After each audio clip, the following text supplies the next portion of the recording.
Hey everyone, it's Kendall and welcome to today's video. If you're new to the channel, which you probably are since the channel's really new, welcome. I don't know if you saw the last video I put up, it was about hunting hyenas in my home where I come from. So anyways, if you watched that, I hope you enjoyed it. And if you're watching this, I hope you enjoyed as well. And if you do, you won't forget to click the like and click the subscribe if you don't want to miss any more videos. So before we get started on today's one, I feel like I didn't give you guys much of an explanation in the last one, but it was my first video, so hopefully you can have some lenience for me.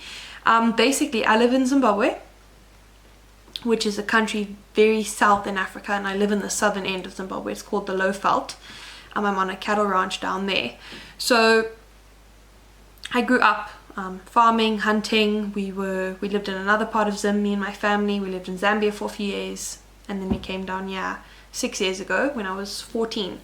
So basically, hunting is like, I have this joke, it's my family's hereditary gene, and honestly it's something I'm so passionate about. Hopefully you guys will see that as you see the experiences through the channel.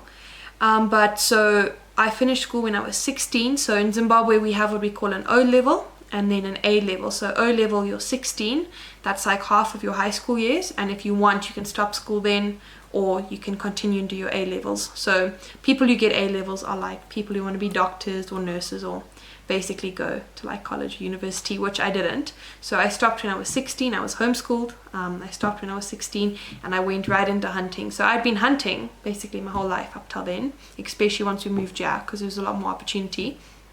But when I finished school, I wrote what we call in Zimbabwe a learner professional hunter's license. So this means I can now own firearms, and I can, if I wanted to, I could take clients hunting for plains game or on guiding safaris from a vehicle. And then if I do an apprenticeship for 2 years or more, I can go for another set of exams and tests and what we call a mock proficiency, which is when I do a pretend. So the final exam is called a proficiency test, where I go set up a camp and my examiners, who are already professional hunters and guides from Zimbabwe, they will pretend to be the client and I have to do them a safari. So a mock proficiency, so your proficiency test will usually be at the end of a year and your mock proficiency will be at the beginning. So it's not a requirement, but I will be doing mine in February. It's just like a test run, and when you've finished, the examiners will talk to you and tell you how they think you're doing. So yeah, I'm hopefully going to be fully qualified by end of 2024, but there's still a lot of ground to get through between then and now. Now and then, I'm sorry. I'm stuttering so much, but I end up restarting these videos so many times. I'm just not going to restart this one, okay? It's just going to have to do because I've gone through so many. But yeah, so basically that's my life. I do my own company. It's called African Hound Safaris. You can find us on Facebook and Instagram. So this is hunting dogs. So mainly hunting leopards with dogs. It's a very age-old tradition. It's something that hunters in Africa have been doing for a very, very long time. And it's something that I'm completely head over and heels for. So as we go through the videos, you guys will get to see the dogs and see the training.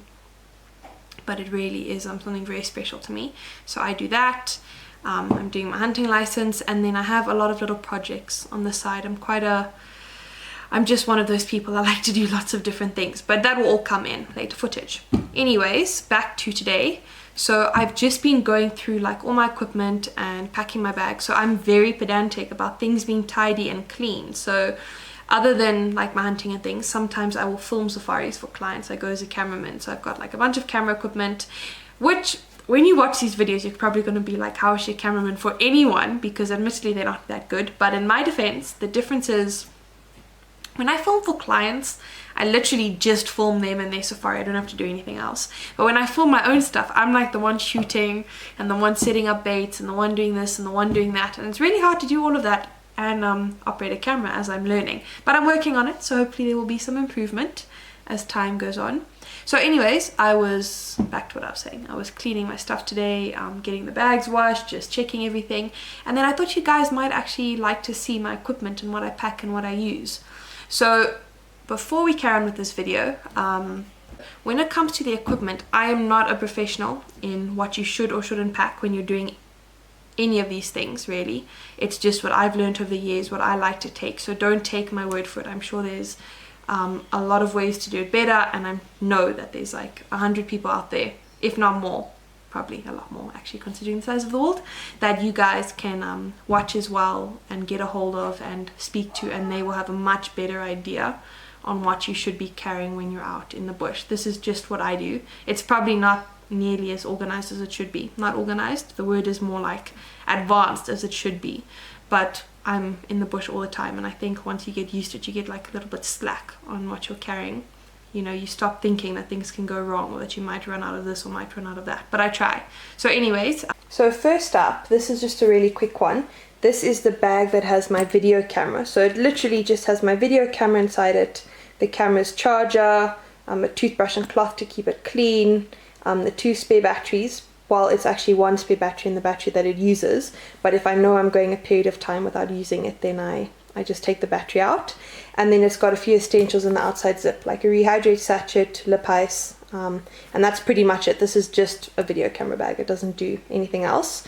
I usually add a pack of wet wipes because you never know when you might need those, but right now I've run out, so it doesn't have any. And then these are my GoPro bags. So this one has my GoPro, and this one is just its extra bits and bobs. So like this is the strap I wear for it, there's more holders and straps inside there, and that's its casing. And then this one is for the camera that I'm currently using to film. So this camera is first and foremost a photography camera, but it also does amazing video footage, and for like me on the ranch it's great because it just does both. So the tripod doesn't actually stay in there, I was just holding that, but this is its packaging. I have a selfie stick, its battery, its spare battery and charger are currently on charge, but they go in this little compartment, a cleaning cloth, and then the camera sits this side. So because I use this one the most, I set this little like protection box up for it, and then whatever bag I'm using I slide this into, but you guys will see that in a moment. So let's carry on. And so we're back. So this little bag here is my survival kit holder bag. It used to be a toiletry bag, but I now use it as like a survival kit. So the basic objective is I like to compartmentalize, whatever, I'm sure you know what I mean, all my stuff, and then I can just rotate. So like I have a backpack that this will go into, that camera protection case will go into, and it's a really big backpack, so I use it for everything. So like if I'm going hunting, I put in the survival kit, I'll put in my camera. It's big enough that my GoPro can fit on top, my Fox Pro can fit on top, my thermal, my bullets and things can fit on top. So everything can just be switched in and out. So the point of putting things in their own little bags to go in a big bag is that if I want to take something out and put something in its place, it's not like loose bits and bobs, it's all packed nicely. So this one has a safety pin in there because I just think safety pins are amazing. Bug spray, that's the first thing to go down. Then we have, these are like mosquito coils, so you light one corner and it makes smoke and keeps the mosquitoes away, which in African bush is an amazing thing to have because, as the saying goes, I don't know who said it, wasn't me, but as they say, if you think you are too small to make a difference, you haven't spent the night with a mosquito, you cannot sleep.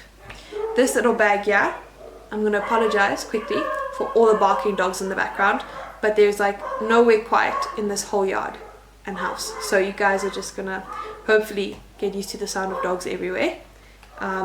So this little bag here is waterproof, and inside it's got Vaseline, toilet paper, matches and earbuds. This is my fire starting kit, goes in as well. Then I have a mini flashlight. This is a small one, it's got its USB charger in with it, that goes in here. Then I have squibs. Squibs are like, they're not actual bombs. I don't actually know what they're made out of, but if you light them, once the fuse is finished burning, they make like a banging noise. So I just carry these because if I get in a tight situation, it's just nice to have that sound. So like if I'm getting charged by something, instead of firing a warning shot, I can light and throw a squib. It'll make the bang, but there's no damage from it. Then this is just a metal case. I don't want to show the brand name in case I'm not allowed to do that. It used to have like chewing gum in it or whatever, but it's waterproof, it's metal, it's empty, but I carry it just in case I need a waterproof case or something or other, you never know. This is my ash bottle, so when I'm hunting I flick that and tip it and the ash comes out and I can check which way the wind is going. Right, then I have a knife that goes in the one top lid. It's a gutting knife, which means it has a curve Let me show you guys quick. It's actually from my grandpa. It's like a family heirloom. It's so old, but it's so cool. Yeah. So I have that one. Goes in the top zip. Like that. And then because I'm a girl and I can't help myself, I have a plastic packet with shampoo and soap in it to keep the shampoo and soap from leaking. That's why I wrap it up in plastic. And that goes in here. I have lip balm and I have 2 hair clips. I used to have long hair and I just got used to carrying them. I don't need them anymore. But those go in as well. Like that. Zip it up. And then last but definitely not least is my hunting knife. That goes on top of everything. And that, ladies and gentlemen, is like my emergency, small but hopefully, at least so far it's proved effective, survival kit. And when it's all done, it actually comes up being like quite compact. You see, it's not big at all. And then I have another little bag here which just has like some pain meds and a band-aid, a bandage, plaster, basic like ointment for cuts. It's just like a small emergency first aid kit. I have proper big first aid kits which I carry when I go on hunts. I have one for my dogs, I have one for myself and my trackers, but those are like extensive and worth getting into another day.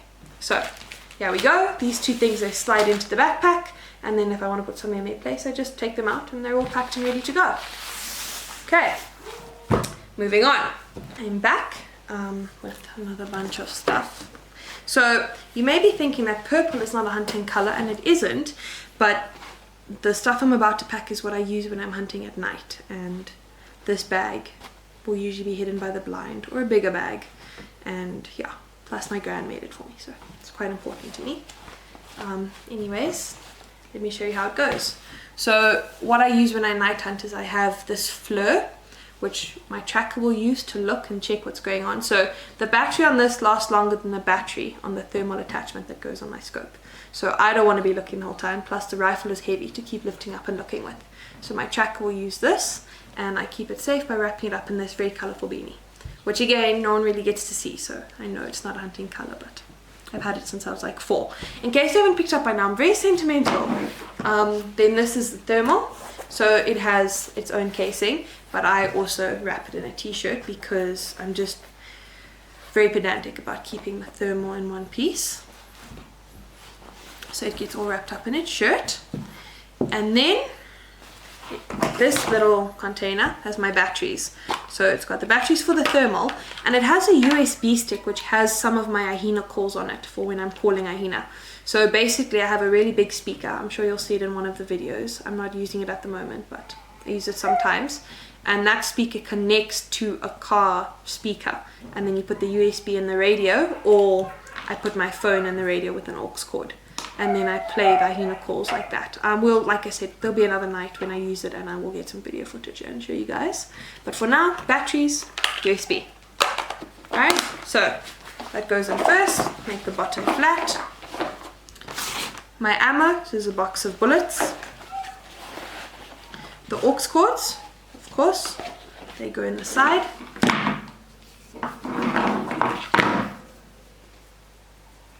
Sorry. There we go. Then my head torch, because it's for night hunting.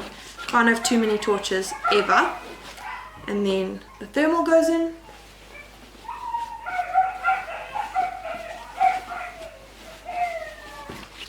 Like that. And my fleur goes in on top.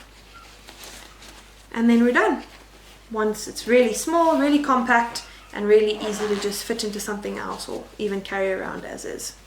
So there we go. So this right here is my Fox Pro. They're really handy. I'm sure if you, well, I know a lot of guys are using them, so if you're an avid hunter, you probably know about them, probably come across them. If you haven't, you probably should, because they're really good. So basically that is the speaker, and I put it out, and then this is the remote, and this is what I control the sounds on. So it has a lot of distress calls, it has jackals making noise, bleating, goat, pretty much there's an array of stuff, and what it doesn't have you can actually buy online and add to it. And then in this bag there's another little pouch. So this is just a card that came with the caller, and it's cord, which I've never used, but that is how you download the calls onto it. I think I haven't done that yet, but I should probably get around to it. It runs off of batteries, double A's, so I've got spare batteries. Another thing you can never have too many of: batteries and torches. Those are my main go-tos. So the speaker takes 4 and the remote takes 3. And then I've got more squibs that go in here with their matches, because night hunting, again, you usually use this at night and you don't know what you'll bump into, so I just like to be prepared in case. And that goes in there. I'm sorry, got stuck. And anyways, that is then the Fox Pro all done. And the nice thing as well, it zips into a really tiny bag, just like that, and you're done. Also quite colorful, so whoever designed the Fox Pro bags obviously thinks like I do, a little bit of color is good, hopefully. Anyways, okay, and then I have a few other essentials. Perfume, because I'm a girl and I just like being that prepared. A pen, more lip ice, can't have too much of that. A deck of cards, because sometimes, like when you're hunting, you have these moments when you'll be waiting, or maybe you've broken for lunch and you're just taking a break, and you know what, boredom is a swift killer. So I take cards and gum, because I really love chewing gum. Anyway, so that is all like the little packing and the things small, and then yeah, I usually just pack it into this backpack. So this backpack is really big, so like my camera will go in here, and then whatever else I need will either go in the outside pocket or on top of that camera casing. I like lay a shirt over it and then I just fill it up. So at the end of the day I end up carrying one big bag, which it can get a bit annoying and it does get heavy, but I am a firm believer that big and one is better than like lots of little ones. I feel like you lose things more that way, and I lose things a lot anyways, so that's definitely not on my bucket list. Oh, and amongst the extras, I forgot my sunglasses, though I don't need those at night, but yeah. Hey everyone, so that is it for today's video. What I pack and what I take, that's not everything. That's just for like now on the property when I'm going hunting hyenas or ration shooting or something like that. My safaris that I go on have a lot more stuff, but they'll have their own videos. So anyways, I really hope you enjoyed, and don't forget to like and subscribe and comment if you have anything you want to say or anything you want to ask. And you will find the links to my Facegram and Instagram below. Facebook, not Facegram. Facegram and Instagram below. So don't forget to click on those if you want to see a bit more of what I get up to. Thanks, bye.